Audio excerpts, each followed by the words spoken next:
नमस्कार। कार्यक्रम अलगधारमा यहाँलाई हामी हार्दिक स्वागत गर्छौँ दर्शकवृन्द। यो दसैँपछि र तिहारको अगाडि भारतका प्रधान सेनापति मुकुन्द नरवणे नेपाल आउँदैछन्। नेपाल सरकारले प्रदान गर्ने महारथी पद ग्रहण गर्न उनी नेपाल आउन लागेका हुन्। यो परम्परा नेपालका प्रधान सेनापति र भारतीय प्रधान सेनापति दुवैलाई एकअर्का देशले महारथीको अथवा भनौँ प्रधान सेनापतिको मानार्थ दिने चलन विगतदेखि चल्दै आएको हो। यो सामान्य प्रक्रियाकै रूपमा लिइन्छ दर्शकवृन्द। तर यो मानेमा यो पटक अलिकति विशेष रह्यो कि जब नेपाल सरकारले कालापानी लिपुलेक लिम्पियाधुरा सहितको नक्सा जारी गरिरहँदा उनले दिएका अभिव्यक्तिले नेपाल र भारतको सम्बन्धमा र दुई देशका बीचका सेनाको विषय सम्बन्धमा पनि केही तिक्तता पैदा भएको थियो भन्ने आशंका जनाइन्छ। यो पछि के सम्बन्ध सुधार होला त? आजको विषय यो हुनेछ। र हिजो मात्र प्रधानमन्त्रीले पीडनापतिहरूलाई भर्चुअल मिटिङबाट सम्बोधन गर्दै गर्दा सेनाभित्र हुने घुसपैठ प्रति सजग रहनको लागि आग्रह गर्नुभयो। यसको अर्थ के लगाउन सकिन्छ? मूलतः आज यसै विषयमा चर्चा गर्नेछौँ र नेपाल भनौँ सरकार र सेना बीचको सम्बन्ध र सरकारले गरेका कार्यहरूको विषयमा पनि आज हामी कुराकानी गर्नेछौँ। त्यसका लागि आज हामीले कुराकानीका लागि पूर्व प्रधान सेनापति रुकमाङ्गद कटवाललाई निम्त्याएका छौँ। म उहाँलाई स्वागत गर्न चाहन्छु। रुकमानजी, स्वागत छ कार्यक्रममा। धन्यवाद सुरेशजी। अब मुकुन्द नरवणे आउँदै हुनुहुन्छ। हजुर। अब यो मानेमा हुन त अब अघि मैले अलिकति चर्चा गरेअनुसार यो एउटा नियमित प्रक्रिया थियो। सामान्य रूपमै लिनु पर्ला। तर जुन रूपमा वक्तव्य उहाँले दिनुभएको थियो त्यसले एउटा तिक्तता पैदा गरेको थियो। अब यो उहाँको मानार्थ महारथीको ग्रहणपछि दुई देशको बीचको जुन एउटा कटुता जस्तो एउटा सम्बन्ध देखिएको थियो सेना बीचमा, प्रहरी सरकारको बीचमा, अब यसले केही हदसम्म निरूपण गर्न सहयोग लाग्छ? केही पुर्याउँछ यसले? कस्तो लाग्छ यहाँलाई? सुरेशजी, सबभन्दा पहिला चाहिँ म यहाँ जो बोल्छु त्यो मेरो सम्पूर्ण कुराहरू मेरा व्यक्तिगत विचारधाराहरू हुन्। कुरै होइन। मलाई कतिले चाहिँ म पूर्व प्रधान सेनापति भएको नाताले, त्यसमाथि पनि म रुकमाङ्गद भएको नाताले मैले बोल्यो कि आर्मीसँग जोड दिन खोज्छन्। म आर्मीको स्पोक्सम्यान होइन अहिले। होइन, कुरै होइन। त्यो त म एउटा इन्डिभिजुअल साधारण नागरिकको हिसाबले बोल्छु। म जे बोल्छु त्यो कुरा चाहिँ दर्शकवृन्दहरूले यहाँहरूले सबैले बुझिदिनु होला भन्ने म आशा गर्दछु। हजुर। सबभन्दा पहिला त अहिले नेपाल र विश्वमा नै अहिले जुन हिसाबबाट यो कोभिड-19ले सताइराखेको छ, नेपालको सन्दर्भमा त्यसबाट चाहिँ स्वर्गीय भएका, त्यसबाट चाहिँ प्रताडित भएका सम्पूर्ण नेपाली नागरिकहरूप्रति मेरो समवेदना छ। तिनीहरूको परिवारहरूप्रति म नमन गर्न चाहन्छु र ठुलो साहस, धैर्यता लिनुहोस् र विज्ञहरूले प्रेस्क्राइब गरेका प्रिकसनहरू सबैले एकदमका साथ निष्ठापूर्वक त्यसलाई चाहिँ पालना गरौँ भन्ने मेरो चाहिँ सर्वसाधारणलाई निवेदन गर्न चाहन्छु म सबभन्दा पहिला। अर्को, अहिले अब भारतका प्रधान सेनापति हाम्रो जनरल मनोज मुकुन्द नरावणे यहाँ आउन लाग्नु भएको छ। नेपाल आर्मीको निमन्त्रणालाई स्वीकृत गरेर त्यसले एउटा चाहिँ यो अहिले कूटनीतिक सम्बन्ध, राजनीतिक सम्बन्ध हरेक हिसाबबाट चाहिँ संवादहीनताको अवस्थामा त्यसले एउटा चाहिँ आइस ब्रेक गर्ला भन्ने मेरो चाहिँ अपेक्षा हो। र धेरै नेपालीहरूले, बुजुर्गहरूले पनि सायद यही हिसाबले बुझ्छन् होला। किनभनेदेखि दुईटै सरकारले एउटा चाहिँ उच्च स्तरको एउटा चाहिँ ओहदा, एउटा संवेदनशील संस्थाको प्रमुखलाई भिजिट गर्न पठाउनु, सरकारले निर्णय गरेर पठाउनु र यहाँको सरकारले नै त्यसलाई चाहिँ स्वागत गर्नु यो नै एउटा चाहिँ शुभ सङ्केत हो भन्ने मेरो चाहिँ धारणा हो। हुन त यो भिजिट पहिला नै फेब्रुअरीतिर कति नै तय भइसकेको हो, धेरै पहिला हुनुपर्ने हो। त्यो कोभिडको कारणले र विभिन्न कारणले गर्दाखेरि चाहिँ यो कुरा चाहिँ स्थगित हुन गएको हो। तर आखिरमा यो भिजिटले चाहिँ एउटा चाहिँ त्यो स्वरूप लिँदैछ। यो चाहिँ एउटा शुभ सङ्केतको विषय हो भन्ने म चाहिँ त्यसरी हेर्न चाहन्छु। अब उहाँको यो के अरे मनोज मुकुन्दजीले एउटा कार्यक्रममा दिल्लीमा चाहिँ नेपालको सन्दर्भमा अरूले उक्साएको भरमा नेपालीहरू उठाइरहेछन्, यो बोर्डरको इस्यु उठाइरहेछन् भन्ने कुरा जुन वक्तव्य दिनुभयो, त्यसमा उहाँले चाहिँ एक किसिमबाट चाहिँ त्यो चाहिँ त्यसबाट पछि हटेको र सायद दार्जिलिङको एउटा कार्यक्रममा होला उहाँले चाहिँ कि देहरादुनमा कार्यक्रममा उहाँले बोल्नु भएको छ, नेपाल र इन्डियाको बिचमा एउटा चाहिँ ठुलो गहिरो सम्बन्ध छ र पछिसम्म रहिरहनेछ र हाम्रो चाहिँ धार्मिक सांस्कृतिक यो चाहिँ आर्थिक हाम्रो चाहिँ राजनीतिक हाम्रो चाहिँ सुरक्षा सम्बन्ध चाहिँ यो त एकदम गहिरो छ भन्नुभएको छ उहाँले। र मलाई चाहिँ के लाग्छ भने म एउटा अङ्ग्रेजीमा एउटा भनौँ, तपाईँहरूलाई याद नभएको कुरा होइन, तपाईँहरूलाई झन् याद हुन्छ। The fate of Nepal and India is inextricably linked throughout our history, and I believe it will remain so for the centuries to come, sometimes rising and sometimes falling. जियोग्राफीले नै त्यसरी डिक्टेट गरेको छ र त्यसलाई चाहिँ हामीले चाहिँ के अरे नकार्न सक्दैनौँ। हाम्रो जियोग्राफी नै त्यो हिसाबबाट चाहिँ तय भएको छ। त्यस कारणले चाहिँ नेबर जतिसुकै जस्तोसुकै भए पनि त्यो आखिर नेबरै रहन्छ। You can not change it है। तर हामीले के विचार गर्नुपर्छ मलाई चाहिँ के लाग्छ भनेदेखि केनेडीले 1960 भनेको जस्तो मलाई लाग्छ, प्रेसिडेन्ट केनेडीले अमेरिकाका जोन एफ केनेडीले उहाँले के भन्नुभएको छ भने don't ever negotiate out of fear but never negotiate with fear, don't fear to negotiate, never negotiate out of fear but never fear to negotiate भन्नुभएको छ। र हामीले त्यो कुरालाई पनि मनन गर्नुपर्छ होला। र अर्को चाहिँ हामीले नेपालीहरूले नेपालको जियोग्राफिकल अवस्था, यहाँको भौगोलिक अवस्था, जियोपोलिटिकल लोकेसनलाई यसलाई साह्रै नै संवेदनशील अवस्थाबाट हामीले बुझ्नुपर्ने हुन्छ। हामीले यो नबुझिकन नेपालका कुनै पनि नीति निर्धारण गर्नलाई चाहिँ के भन्छ सकिँदैन। त्यस कारणले धेरै अवस्थामा हामीले यो कुरा नबुझिकन हामी सतही रूपमा चाहिँ बोलिदिन्छौँ र त्यसले चाहिँ विभिन्न किसिमबाट चाहिँ समस्याहरू उत्पन्न गराएका हाम्रो इतिहासले पाठ सिकाइरहेको छ हामीलाई। र अनि यो चाहिँ हाम्रो सम्बन्ध चाहिँ कसरी बिग्रिन्छ भनेदेखि चाहिँ एउटा चाहिँ हामीले कुन अवस्थामा के बोल्दाखेरि त्यो शब्दले के इम्प्याक्ट पर्छ, खास गरेर कुटनीतिमा र राजनीतिमा, खास गरेर ओहदामा बसेका व्यक्तिहरूले हेड अफ द स्टेटले, हेड अफ द गभर्मेन्टले अथवा एउटा मन्त्रालयको चाहिँ टप डिप्लोमेटले बोल्दाखेरि हरेक शब्दले अर्थ राख्छ र त्यो चाहिँ रेकग्नाइज हुन्छ, इन्टरनेसनली ग्लोबल्ली रेकग्नाइज हुन्छ त्यो है। हामीले बोलेको त्यति फरक पर्दैन, तर त्यही पनि हामी जस्तो मान्छेले पनि एउटा ओहदा सम्हालिसकेको मान्छेले बोल्दाखेरि पनि धेरै याद गर्नुपर्ने हुन्छ। तर त्यस्तो अवस्थामा त्यो मान्छेले जताबै बोल्दाखेरि त्यसको इम्प्याक्ट चाहिँ धेरै पर्छ, जनरल पब्लिकमा मात्रै होइन, खास गरेर पोलिटिकल लेभलमा, डिप्लोमेटिक लेभलमा र यो हाइएस्ट लेभलमा त्यो प्रभाव पर्छ र त्यो चाहिँ रेकग्नाइज हुन्छ, त्यो रेकर्डेड हुन्छ कि युएनले पनि त्यसलाई चाहिँ मान्यता दिन्छ।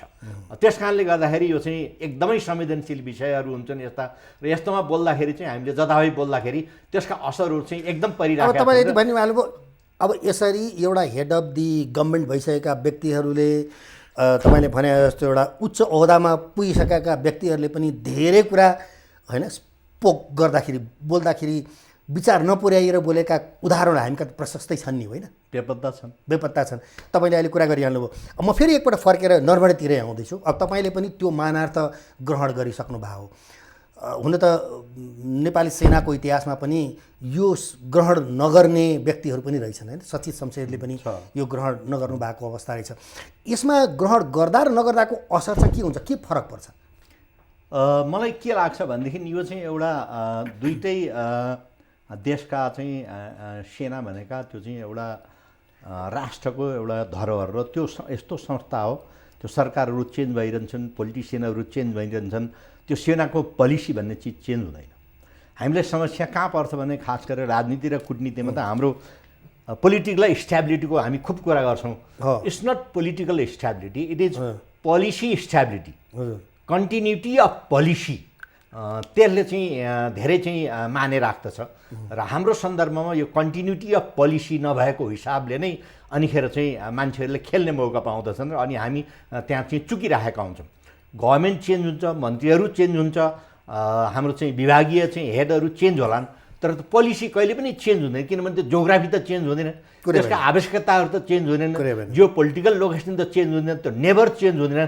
त्यस कारणले गर्दाखेरि त्यसलाई परिमार्जन गर्न सकिएला, तर त्यो जुन कोर पोलिसी हुन्छ त्यो चाहिँ कहिले पनि चेन्ज हुँदैन। त्यसैमा अनिखेर मान्छेहरूले चाहिँ ट्रस्ट गर्ने हुन् र हाम्रो चाहिँ त्यो ट्रस्टको अवस्था, त्यो चाहिँ एउटा इन्भाइरोमेन्ट क्रिएट गर्ने अवस्थामा चाहिँ हामी बेला बखतमा खास गरेर 46 सालभन्दा यता चाहिँ हामी फेल भइरहेका कुराहरू इतिहासले बताइरहेको छ, किनभने हाम्रो पोलिसीमा कन्टिन्युटी भएन। त्यस कारणले गर्दाखेरि अनिखेर हाम्रो चाहिँ के भन्छ भनेदेखि कस्तो मान्छेलाई सेनामा चाहिँ त्यो पोलिसी अझै विद्यमान छ होइन र अनि सेनाले चाहिँ के गर्छ भनेदेखि चाहिँ अब संसारको जुनसुकै सेना पनि खास गरेर डेमोक्रेटिक कन्ट्रीको सेनाहरूले चाहिँ उनीहरूको पोलिसी चाहिँ 25 वर्ष 50 वर्ष 100 वर्षपछिको चिजलाई मध्यनजर राखेर उनीहरूले पोलिसी निर्धारण गरेका हुन्छन्। पोलिटिसियनहरूले हद्द गऱ्यो भने नेक्स्ट इलेक्सनलाई निर्धारण गरेर चाहिँ पोलिसी निर्धारण गर्छ, नेक्स्ट इलेक्सनलाई हेरेर, अनि त्यहाँ जहिले पनि कन्ट्रडिक्सन भइरहेको, जहिले पनि कन्फ्लिक्ट भइरहेको छ। अच्छा, मैले अब फेरि एकपटक आएँ, जस्तो अब अघि पनि भने मैले तपाईँ कि तपाईँ आफैले पनि महारथीको पद ग्रहण गरिसकेको महारथी होइन, गएर भारतमा गएर लिइसक्नुभयो। यो बेलामा अब भनौँ न मुकुन्द नरवाणे आउनुहुन्छ, उहाँले राष्ट्रपतिलाई भेट्नुहुन्छ, हामी कहाँ प्रधानमन्त्रीलाई भेट्नुहुन्छ, प्रधान सेनापतिलाई भेटिएला, यताबाट जानेहरूले पनि सायद यही क्रम नै होला होइन, त्यो स्ट्याटस उनीहरूले दिन्छन् दिँदैन त्यो मलाई थाहा भएन।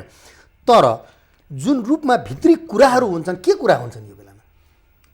सेनाको विषयमा मात्रै कुरा हुन्छन् कि अथवा पोलिटिक्सका कुराहरू पनि त्यो बिचमा? नेपाल र इन्डियाको अहिलेको अवस्थामा अब कुन म्यान्डेट लिएर उहाँ आउनुहुन्छ? म्यान्डेट दिएको हुन्छ, उहाँलाई के म्यान्डेट दिएको हुन्छ गभर्मेन्टले? यो इस्यु तैँले उठाउलास् भनेर म्यान्डेट दिएको हुन्छ। नर्मल हालतमा भएको भए नर्मल कुराहरू मात्रै हुन्थ्यो होला होइन।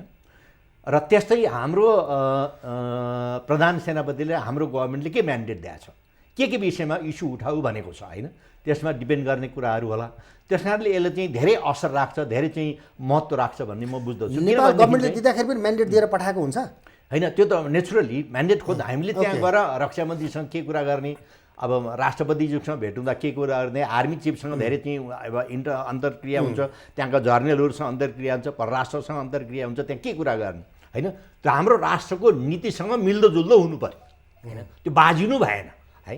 त्यस कारणले त्यो भित्र त्यो पेरिफेरीभित्र बसेर चाहिँ कुरा गर्ने हो। त्यस कारणले अहिलेको अवस्थामा चाहिँ यो दुईवटा कुराहरू चाहिँ एकदमै महत्त्वपूर्ण लाग्छ जस्तो छ। र अन्य कुराहरू चाहिँ हामीले कसरी हेर्नुपर्छ भने नेपाल र इन्डियन आर्मीको बिचको सम्बन्ध भनेको चाहिँ एकदमै गहिरो सम्बन्ध छ। तपाईँहरूले योभन्दा पहिला पनि इतिहासको कालखण्डमा जस्तो सेना र सेनाको बिचमा मात्रै कुरा हुन्छन् कि अथवा प्रधानमन्त्रीसँग भेट हुँदाखेरि पोलिटिकल्ली पनि कुराहरू हुन्छन्? म आउँदैछु सुरेशजी। अब यो अलिकति मलाई ब्याकग्राउन्ड अलिकति कुरा गर्ने मौका पाउँमा, नेपाली सेनाले इन्डियाको यो चाहिँ राष्ट्रियता बचाउनको लागि, सम्प्रभुता बचाउनको लागि धेरै अगाडिदेखि नै उनीहरूले आफ्नो ज्यान बाजी लगाएर काम गरिरहेका छन्। अहिले पनि लद्दाखतिर तपाईँले चाहिँ दोकलामतिर जानुभयो या चाहिँ पूर्वी के भन्छ सिमानातिर जानुभयो भनेदेखि नर्थ इस्ट इन्डिया र चाइनाको बोर्डरमा जानुभयो चाहिँ नेपालीहरू प्रशस्त छन्। र अहिले पनि इन्डियन आर्मीमा अफिसियल्ली भन्छन् चाहिँ 30,000 भन्छन्, तर त्यहाँभन्दा बढी पनि हुनसक्ला। त्यस्तै अब हैदराबाद काण्डको कुरा गर्नुहोस्, नेपाली सेनालाई बोलाइयो, पत्रै लेखेर। त्यस्तै त्रिपुरा राज्य चाहिँ इन्डिपेन्डेन्ट भनेर घोषणा गरेको थियो, उसले चाहिँ ब्रिटिसले जानुभन्दा अगाडि त्यहाँ पनि नेपाली सेनाले चाहिँ जानु पर्यो। र इन्डियाको त्यो युनिटीको लागि नेपाली सेनाले त्यस्तो रोल खेलेको छ। र अनि त्यसको उसमा चाहिँ अहिले यो चाहिँ यस्तो चाहिँ कटुताको चाहिँ अवस्था भएको, पोलिटिकल कटुता, डिप्लोमेटिक कटुताको अवस्था भएको बेलामा पनि इन्डियन आर्मीले नेपाली सेनाले जुन गर्नु परिरहेका कुराहरू, दैनिक रुटिन कुराहरू चाहिँ त्यो कहिले पनि रोकेको छैन। ट्रेनिङ तालिमहरू हाम्रो सिनियर अफिसरहरू, जुनियर अफिसरहरू त्यो रोकेको छैन। उहाँबाट ट्रेनिङमा नेपालमा आउने अफिसरहरू पनि चाहिँ कन्टिन्युटी भइरहेछ। उहाँबाट आउनु पर्ने सामानहरू पनि चाहिँ लगातार रूपमा रुटिन रूपमा आइरहेका छन्। र त्यो एउटा सम्बन्ध चाहिँ अटुट अवस्थामा रहिरहेको छ। र योभन्दा अघि पनि खास गरेर नेपाललाई चाहिँ ब्लकेट गरेको अवस्थामा पनि नेपाली सेनाले एउटा टोली नै पठाएर धेरै समय चाहिँ उतातिर बसेर ठुलो रोल खेल्यो चाहिँ त्यो ब्लकेट हटाउनको लागि।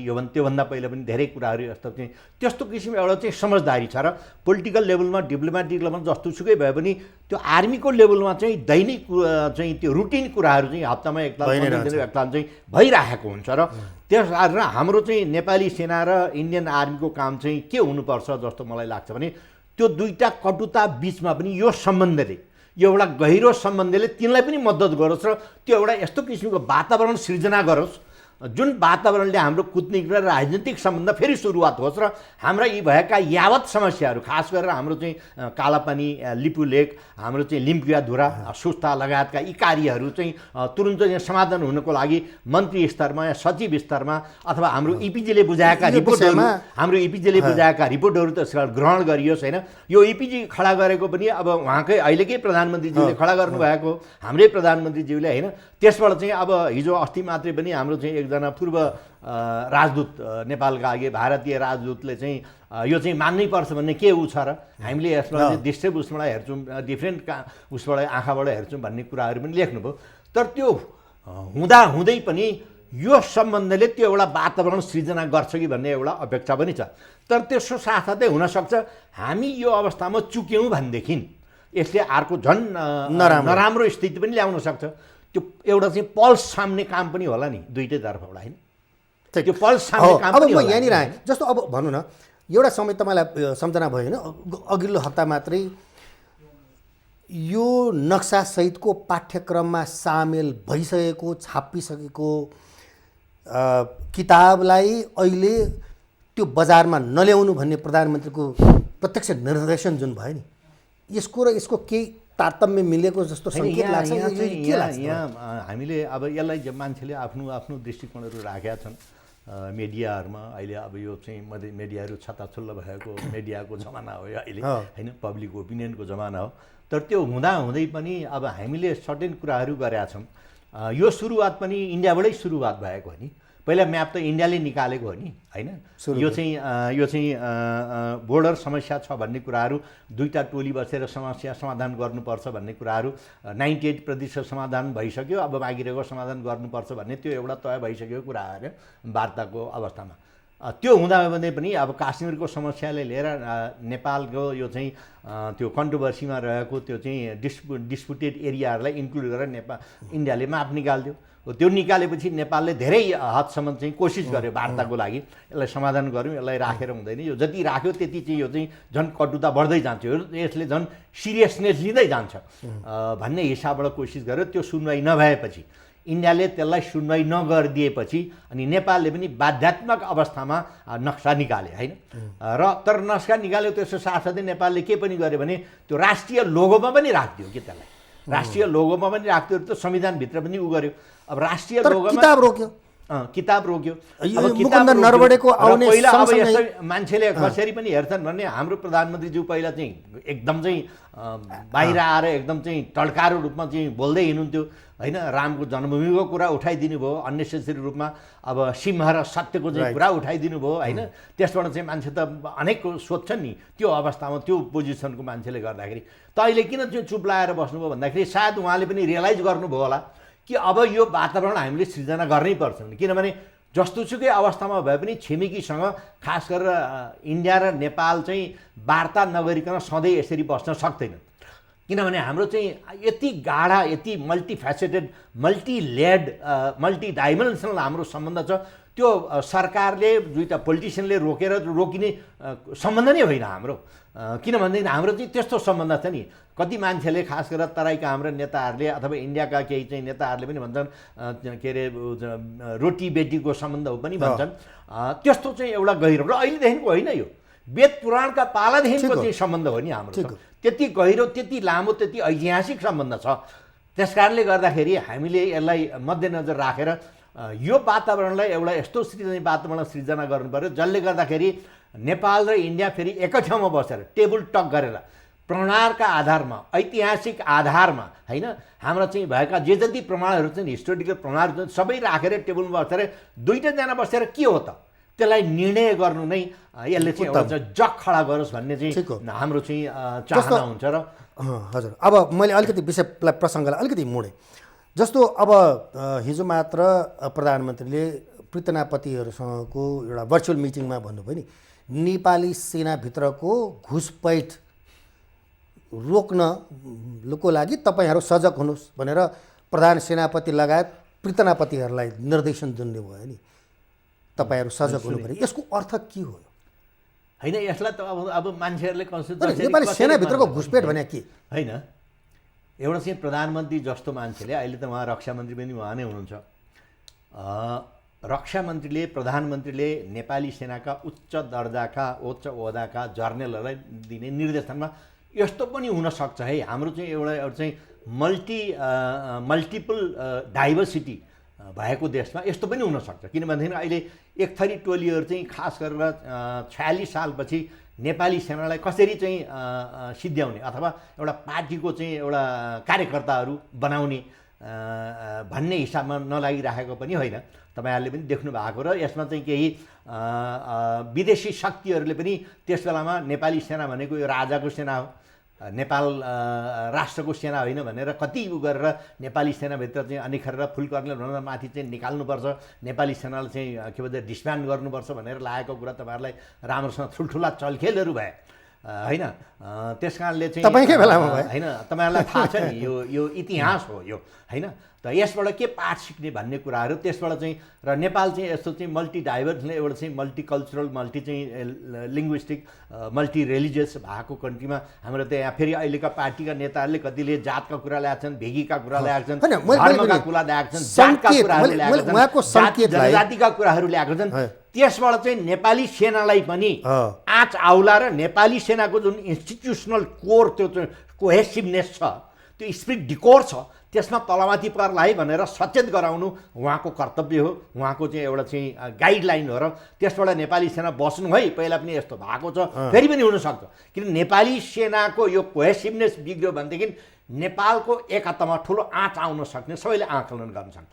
नेपालको एउटा धरोहर भनेको, नेपाली जनताको एउटा विश्वासको पात्र भनेको, नेपालको एकताको प्रतीक भनेको अहिले त्यही नेपाली सेना छ। सबै जात जाति धर्म भेगी सबै मान्छेहरू अटाउने ठाउँ, आफ्नो चाहिँ के भन्छ योग्यताको भरमा होइन, त्यो अटाउने ठाउँ भनेको त्यो छ एउटा।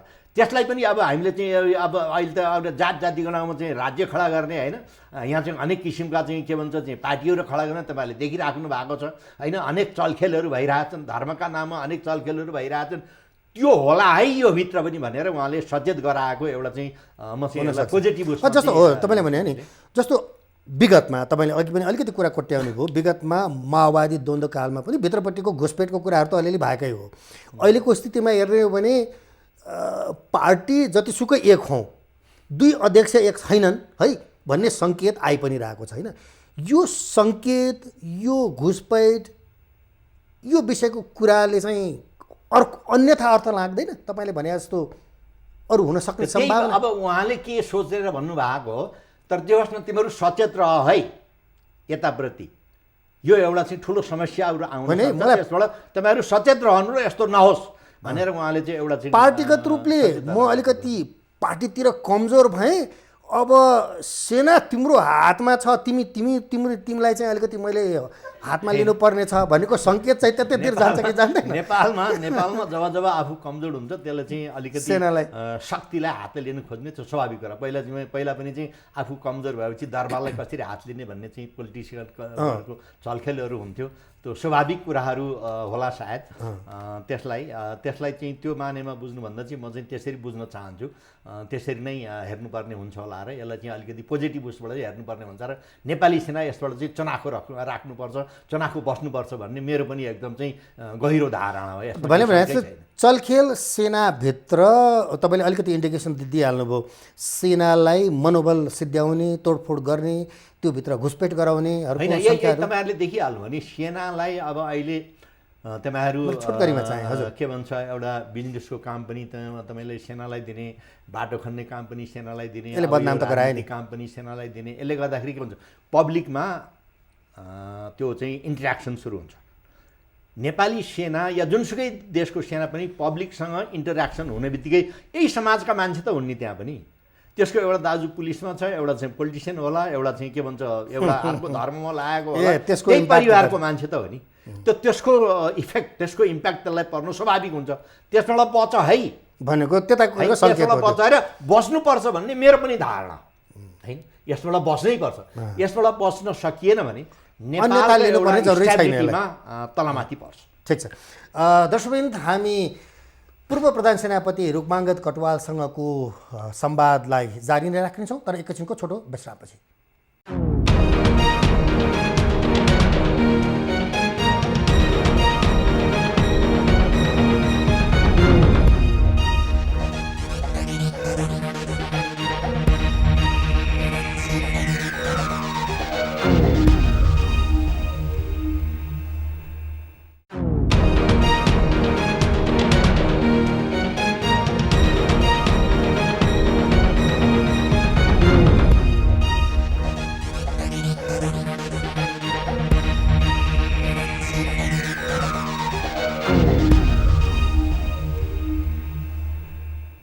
स्वागत छ कार्यक्रममा विश्रामपछि। दर्शकवृन्द, फर द लेट ट्युनर्स, यदि यहाँले भर्खरै आफ्नो टेलिभिजन सेट अन गर्नुभएको छ, रोइमी च्यानल ट्युन गर्नुभएको छ भने यहाँलाई जानकारी गराउँ कि तपाईँहरू हेर्दै हुनुहुन्छ अलगधारमा हुनुहुन्छ पूर्व प्रधान सेनापति रुकमाङ्गद कटुवाल।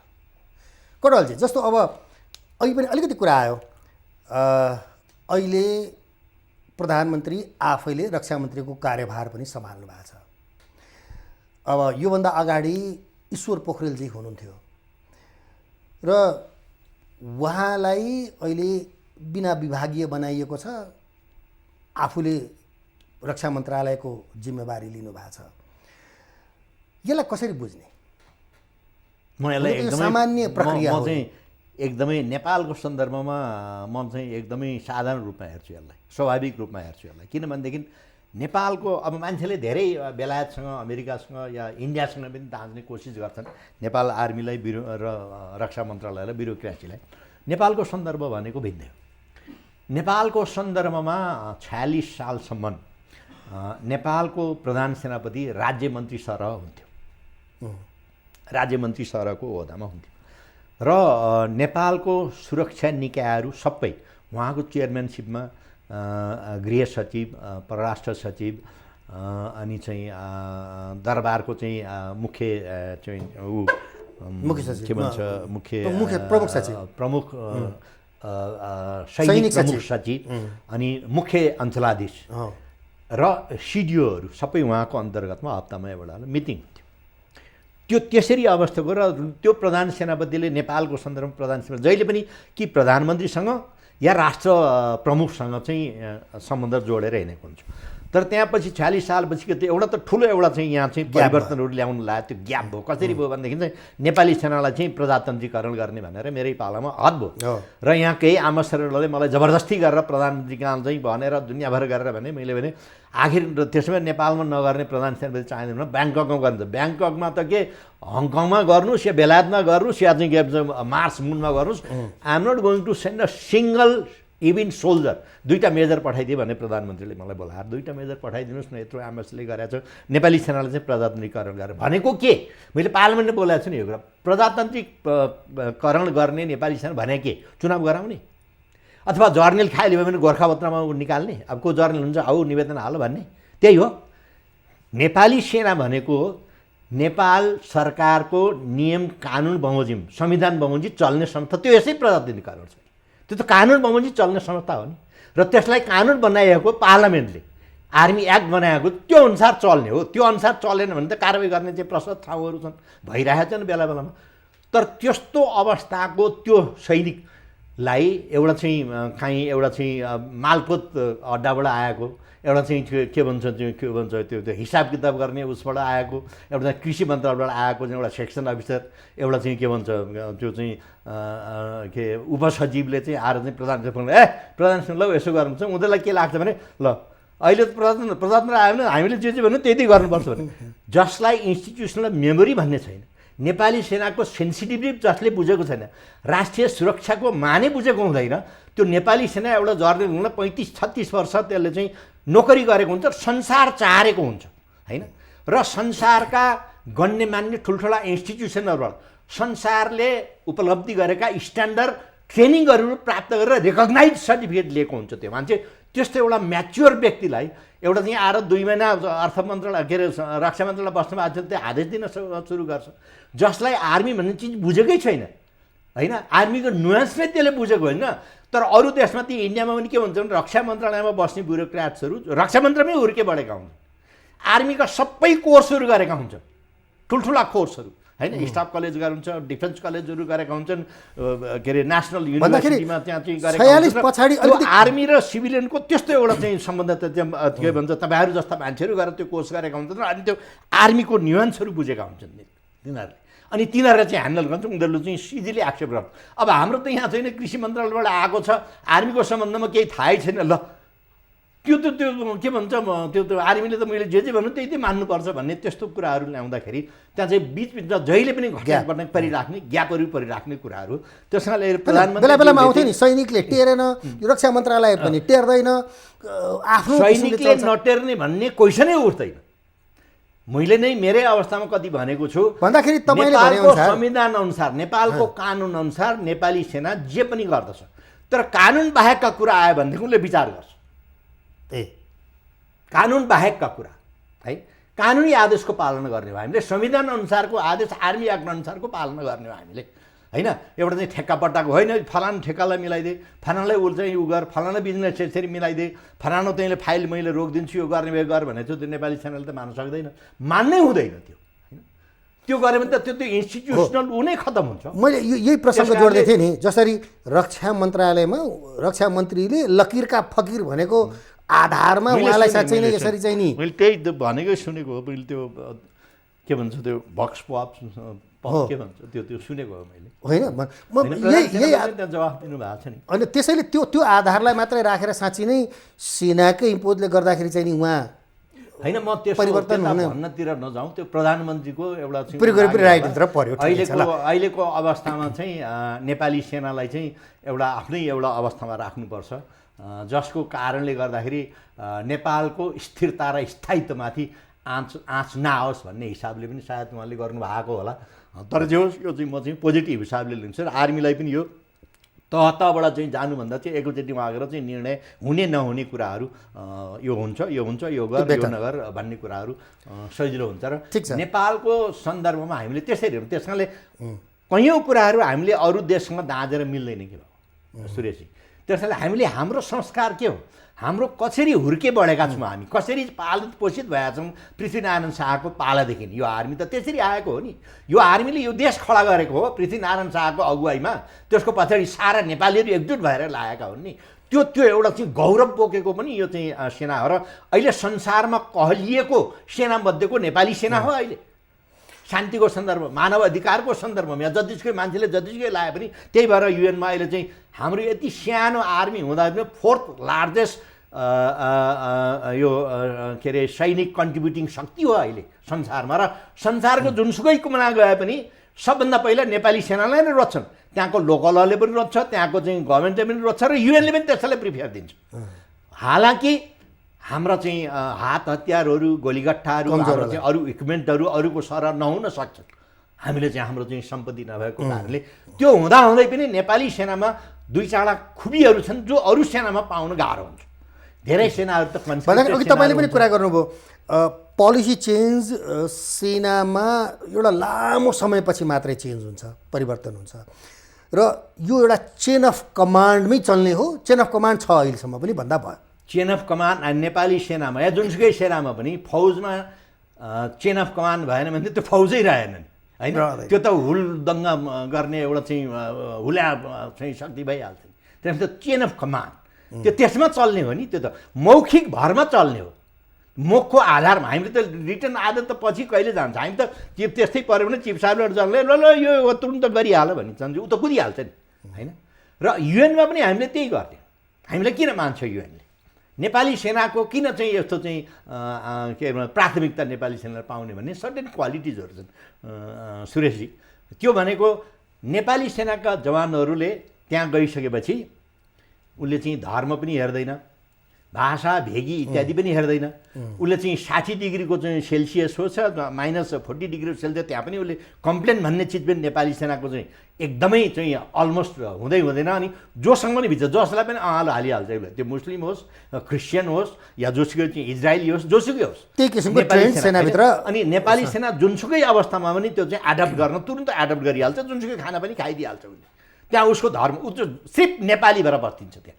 र अनि अर्को कुरा चाहिँ के भन्छ त्यसलाई कमजोरी या भनौँ या चाहिँ अब पोलिसी, नेपालको पोलिसी कुनै पनि देशसँग त्यस्तो खासै एउटा पोलिसी हो गर भन्ने हुँदैन। जस्तै बङ्गलादेशको पनि सुडानमा जानुभयो बङ्गलादेशका चाहिँ आर्मी छन् भनेदेखि त्यहाँ युएनले चाहिँ त्यहाँको फोर्स कमान्डरले बङ्गलादेशको आर्मीलाई ल यो तुरुन्त गरे यस्तो पऱ्यो त्यहाँ गएर यो चाहिँ यो समस्या समाधान गरिहाल्यो भने उसले चाहिँ बङ्गलादेश आफ्नो गभर्मेन्टलाई सोध्छ उसले तुरुन्तै हामीले यस्तो यस्तो आदेश आयो के गरौँ, ओहो ल यो चाहिँ अहिले तिमीहरू चाहिँ त्यो जसरी हुन्छ त्यसलाई चाहिँ टार्ने जुग्दै हामी यहाँ चाहिँ व्यवस्था गर्दैछौँ, प्रिपेयर गर्दैछौँ, यहाँ चाहिँ ब्रिफिङ गर्दैछौँ, टार्ने कोसिस गरौँ भन्छ। तर नेपाली सेना त आदेशसँग जुर्को हतियारबाट कुदिजान्छ। नेपालको चाहिँ कुनै पोलिसी छैन। त्यस कारणले अनिखेर युएनको चार्टर अनुसारको युएनको जुन चाहिँ त्यो नीति नियम हो त्यो अनुसार फुल स्टप कमा सबै एडप्ट गर्छ। यसरी चाहिँ नेपाली सेनाको क्लाइमेटिक कन्डिसन पनि भिज्न सक्छ, डेजर्ट होस् या चाहिँ के भन्छ हिउँ होस्, जुनसुकै जातको भातको होस्, जुनसुकै खाना होस्, त्यो त्यहाँ गएर भिजाल साथी बनाइहाल्छ कि उसले। त्यो खुबी त अरू सिमाइमा हुँदैन संसारको सिमाइमा। त्यसरी ट्रेन गरिहाल्छ सेना। त्यो मात्रै पनि होइन, फेरि तपाईँ गएर बारमा अब नेपाली सेनाले कति नै पाउँछ अहिले $1000 कति पाउँछ बिचरा महिनाको। अरू देशका मान्छेहरूले $10,000 $12,000-15,000 पाउँछन् होइन।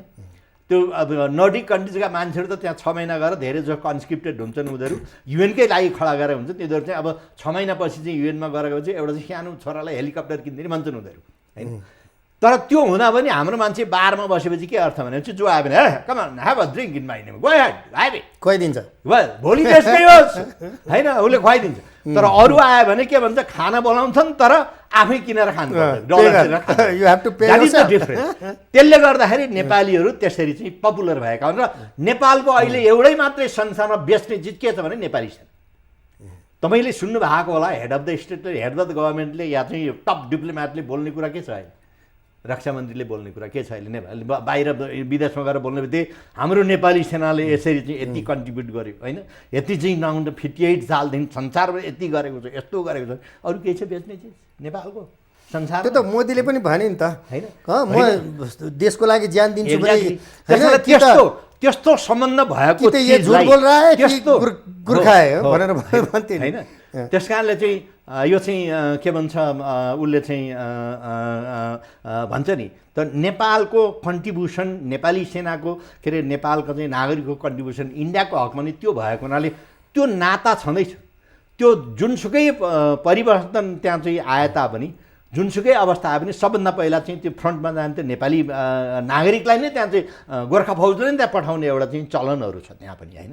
त्यो त्यस्तो एउटा रेकग्नाइज भएको त्यो संवेदनशीललाई पनि नेपाल के भन्छ इन्डियन आर्मीका चाहिँ जर्नलहरूले रेकग्नाइज त गरेका होलान्। मोदीजीले नै आएर पार्लियामेन्टमा बोल्नु भएको तपाईँले अघि कुरा उठाउनु भयो। त्यस्तो किसिमको सम्बन्ध भएको देशसँग सधैँ टाढा रहेर छिमेकमा बसेर फेरि न चेन्ज गर्ने अवस्था हुन्छ। त्यो अवस्थामा भएको यस्तो एउटा चाहिँ सानो अवस्था चाहिँ इन्डिया जस्तो एउटा भास्ट कन्ट्रीले मलाई चाहिँ पूर्व त्यहाँका प्रधान सेनापति नाम लियो भने फेरि त्यहाँ पोलिटिकल उहरूले पाउलन हुँदैन। मलाई नै मेरै टाइममा के भनेको छ भने आरके मेरो इनिसियल आरके भएर RK for vast country like India how does it matter for couple of kilometres of territory but for country like Nepal it matters. तर तिम्रो पोलिटिसियनले आएर हाम्रो पोलिटिसियनमा यो विषयमा यसरी अफिसियल्ली कुरा गरेको हामीलाई थाहा छैन, मलाई थाहा छैन। तर उनीहरू पोलिटिसियन आएर हाम्रो पोलिटिसियनलाई कन्भिन्स गरेर will push through will withdraw from there. तर लेट यो politician talk to a politicians you can tell यो पोलिटिसियन्स हामीले कुरा उठाउँदाखेरि त्यसरी भन्छ। र एउटै मात्र हाम्रो कन्सर्न के हो भने देयर सुड बी नो के भन्छ त्यो अर्को तर्फबाट चाहिँ त्यहाँ चाहिँ कुनै किसिमको चाहिँ इन्ग्रेस त्यो चाहिँ के भन्छ ऊ चाहिँ हुनु भएन त्यहाँ चाहिँ। त्यो चाहिँ Nepal has to stop it. उनीहरूको एउटै मात्रै समस्या भनेको त्यो हो। तर अहिले त फेरि के भयो भने अब यो हाम्रो जुन डिस्ट्रिब्युटेड एरिया छ कालापानी एरिया त्यो त के भने साउथ एसियामै एउटा चाहिँ ठुलो एउटा चाहिँ चर्चाको विषय हुन पुग्यो। त्यो संवेदनशीलता त्यसरी जाहेर गरे त्यसले किन अहिले इन्डिया र चाइनाको जुन हिसाबबाट चाहिँ त्यो एउटा चाहिँ सिरियस डिस्प्युट आइरहेको छ, त्यहाँ चाहिँ 10,000 फौजहरू चाहिँ परिचालन भइरहेका छन्, अहिले चाहिँ अनेक किसिमका इन्फ्रास्ट्रक्चरहरू त्यो बढिरहेको छ। तर त्यस्तो अवस्थामा पनि अब इन्डियालाई हामीले कसरी सम्झाउने भने चाहिँ मैले एकपल्ट यस्तै कार्यक्रममा बोलेको छु, नेपालको तर्फबाट पोलिटिसियन मात्रै होइन, डिप्लोमेट मात्रै होइन, होला कि हाम्रो दिल्लीको एम्बेसी एकदमै एग्रेसिभ एक्टिभ त्यो चाहिँ एकदम एग्रेसिभ त्यो चाम लिएर चाहिँ त्यो जानुपर्छ। इन्डिया चाहिँ भास्ट कन्ट्री र त्यहाँ चाहिँ अनेक किसिमका चाहिँ पोलिटिसियनहरू छन्, अनेक किसिमका चाहिँ विचारधाराहरू छन्, अनेक किसिमका चाहिँ मिडिया हाउसेसहरू छन्, त्यसलाई एउटा हात लिन सकिँदैन। दिल्लीको एम्बेसीले तिनीसँग कुरा गर्न सकिँदैन, एउटा चाहिँ रिटायर्ड डिप्लोमेटसँग कुरा गर्न सकिँदैन। यस्ता मल्टिपल खेल्ने ठाउँहरू छन् नि इन्डियामा त, होइन? र त्यो चाहिँ हिन्दू जागरणको एउटा त्यो अवस्थामा त्यसलाई चाहिँ क्याचअप, त्यसलाई क्यापिटलाइज गर्न सक्नु पऱ्यो। बट द इन्डियन त्यो हाम्रो embassy in Delhi is sleeping. What is it doing? यहाँ जे गरे पनि परराष्ट्रको टप डिप्लोमेटले बोल्नुपर्ने, फेरि टप डिप्लोमेटले के बोलिदिन्छ भने त्यो निर्णय नै नगरिकन त्यहाँ चाहिँ गएको टोलीको कुरै नसुनिकन, होइन चाइनाले कुनै मिचेकै छैन, केही गरेको छैन भनिदिन्छन्। अर्को चाहिँ नेता गएर त्यहाँ सबै पत्तालाई यति मिचेको छ, यति छ भनिदिन्छन्। त हाम्रो यस्तो किसिम मैले भने नि कन्टिन्युटी अफ पोलिसी भनेको यसैमा आउँछ कि हामीले जताभावी बोल्नु हुँदैन भनेको होइन, सत्य तथ्यको आधारमा बोल्नु पऱ्यो नि हामीले, होइन? त्यो कुरा नहुँदाखेरि अनि उनीहरूले आफ्नो इन्ट्रेस्ट छाड्दैनन्। को छाड्छ आफ्नो इन्ट्रेस्ट? होइन, इन्डियाले आफ्नो इन्ट्रेस्ट छाड्छ, चाइनाले आफ्नो इन्ट्रेस्ट छाड्छ, हाम्रो इन्ट्रेस्ट हेर्छ। हामीले त्यो कुरा कहिले पनि बिर्सनु भएन। तर हामीले हाम्रो इन्ट्रेस्टको त्यो पनि हेर्न सक्नु पऱ्यो नि, उसलाई बुझाउन सक्नु पऱ्यो। उनीहरूको संवेदनशीलताको साथसाथै हाम्रो संवेदनशीलता पनि छ नि, होइन? त्यो कुरा पनि हामीले बुझाउन सक्नु पऱ्यो। बुझाउने विभिन्न तरिकाहरू छन्, होइन? त्यो तरिकाहरूमा हाम्रो मल्टिपल एप्रोच हुनु पऱ्यो। हाम्रो मल्टिपल एप्रोच हुनु पऱ्यो इन्डियामा। पत्रकारको, तपाईँहरू जस्ता मान्छेहरूको, होइन, पोलिटिसियनहरूको चाहिँ, डिप्लोमेटहरूको चाहिँ, त्यो व्यापारीहरूको, होइन, एउटा चाहिँ पिपुल टु पिपुलको लेभलमा हाम्रो चाहिँ बोर्डरमा बसेका मान्छे यसरी मल्टिप्रोङ एट्याक गरेर सबैले यसरी गरेर अनि इन्डियालाई विश्वास दिलायो भनेदेखि ठिक छ नि त। नेपालले त्यहाँको जिम्मा लिएर हाम्रोपट्टि कुनै पनि किसिमको चाहिँ बाधा व्यवधान आउँदैन। अर्कोतर्फबाट हामी किन चाहिँ यो चाहिँ उ गरिराख्ने, यो त जति राख्यो त्यति चाहिँ सिरियस नै आइरहेको छ भन्ने कुरा, त्यो एउटा चाहिँ but that's probably going to take time होला। उनीहरूले अहिले यत्रो इन्फ्रास्ट्रक्चर बनाइरहेका छन् र अहिले एउटा डिस्प्युट भइरहेको छ इन्डिया र चाइनासँग। अमेरिका र चाइनाको यत्रो उहरू मारामार भइरहेको छ, अहिले चाहिँ संसार यति हल्लिरहेको छ, संसारमा यत्रो चाहिँ तहस नहस भइरहेको छ, डिप्लोमेटिक तहस नहस, आर्थिक अवस्था तहस नहस, पोलिटिकल अवस्था तहस नहस, हामीसँग पर्ने स्वाभाविकै कुराहरू। ठिक हो रुकमाजी, अब हामीसँग छोडो छैन। मैले सेना र अहिले सरकारको सम्बन्धलाई चाहिँ राम्रैसँग लिनुभएको छ, कस्तो छ? ठिकै छ? मैले भने नि सर्टेन कुराहरूमा नेपाली सेना has to be able to say no, this we can not do it, किनभने यो आर्मी एक्टभित्र पर्दैन। जसले गर्दाखेरि नेपाली सेना पब्लिकको नजरमा गिर्नु हुँदैन। त्यो यो भन्न सक्ने क्षमता अहिले राम्रोसँग प्रधान सेनापतिमा देख्नुहुन्छ? होइन, म देख्न चाहन्छु। देखिन्छ कि देखिँदैन? होइन, देखिन्छ। एउटा प्रधान सेनापति भइसक्यो, उसको चाहिँ त्यो होइन, त्यो यो चिज चाहिँ कस्तो हो भनेदेखि जब परि आउँछ नि, परि आएपछि भने चाहिँ परि आएपछि देखिने हो कि पहिला नै देखिँदैन। मान्छे पत्याउँदै नपत्याएको मान्छेले लडाइँको बेलामा कस्ता कस्ता चिज गरिदिन्छ, हामीले के गरेर आहा यो त गजबको छ भनेर लडाइँ भागेर हिँड्छ, होइन? संसारमा हामीले देख्यौँ, हाम्रै इतिहास कतिपय चिजहरू त डिप्लोमेटिक वेमा पनि दुई भनौँ न सेना र सरकार बीचका उसलाई डिप्लोमेटिक किसिमले पनि समाधान गर्नुपर्ने चिजहरू पनि त होला, होइन? अहिलेको संसार भनेको मैले एकदम छोटकरीमा military diplomacy dictates the national टर्म्सहरू, है? मिलिट्री खास गरेर अमेरिकामा चाहिँ त्यो 7वटा 8वटा कमान्डमा एउटा कमान्डरले, एउटा जर्नलले भनौँ न, अब यो चाहिँ इन्डो पेसिफिक हेर्ने जर्नलले त्यसको बजेट चाहिँ एउटा त्यो परराष्ट्रको एउटा चाहिँ विभागभन्दा बढी हुन्छ। That is the importance of military diplomacy, होइन? त्यस कारणले military diplomacy is the major component of national diplomacy, है? अहिलेको संसार भनेको त्यसरी चलेको हुन्छ र हामीले त्यसलाई क्यापिटलाइज गर्न सक्नुपर्छ र त्यो म्यान्डेट एक्ज्याक्टली यो दिनुपर्छ र त्यो म्यान्डेटले कसरी काम गर्छ र यो उसले अब उसले हराउने भन्दा पनि अहिलेको अवस्थामा चाहिँ इन्डियामा पनि कयौँ पोलिटिसियनले हामीले झुक्नु हुँदैन। नेपालसँग कुनै पनि नेपाललाई झुकाउनुपर्छ भने अब हाम्रो नेपालीले पनि त्यसैले बसे। तर त्यस्तो अवस्थामा पनि दुईटै गभर्मेन्टले होइन यो त लङ रनमा रह्यो भने हामीले चाहिँ फाइदा गर्दैन भनेर यो एउटा चाहिँ डिसिसन भएको हो। त्यस कारणले योबाट हामीले कसरी फाइदा लिने र यसबाट हामीले कसरी आइस ब्रेक गर्ने, यसको नतिजा निकाल्ने। नतिजा कस्तो छ भने हाम्रा यावत समस्याहरू चाहिँ समाधान हुन्। यही नै हाम्रो शुभकामना छ, यही नै हामी देख्न चाहन्छौँ र नेपाली जनता पनि यही नै देख्न चाहन्छ। यसैमा दुईटै देशको चाहिँ भलो छ। हस्, धन्यवाद। आइदिनु रूपमा चाहिँ धेरै धेरै धन्यवाद। धन्यवाद सूर्य। दर्शकवृन्द, उहाँ हुनुहुन्थ्यो रुकमान गतखटवाल, पूर्व प्रधान सेनापति नेपाली सेनाका। अलगधारसँग कुरा गर्दै हस्त आजको अलगधारको निर्धारित समय पनि सकिसकेका छ। आगामी हप्ता पुनः उपस्थित हुनेछौँ। नमस्कार।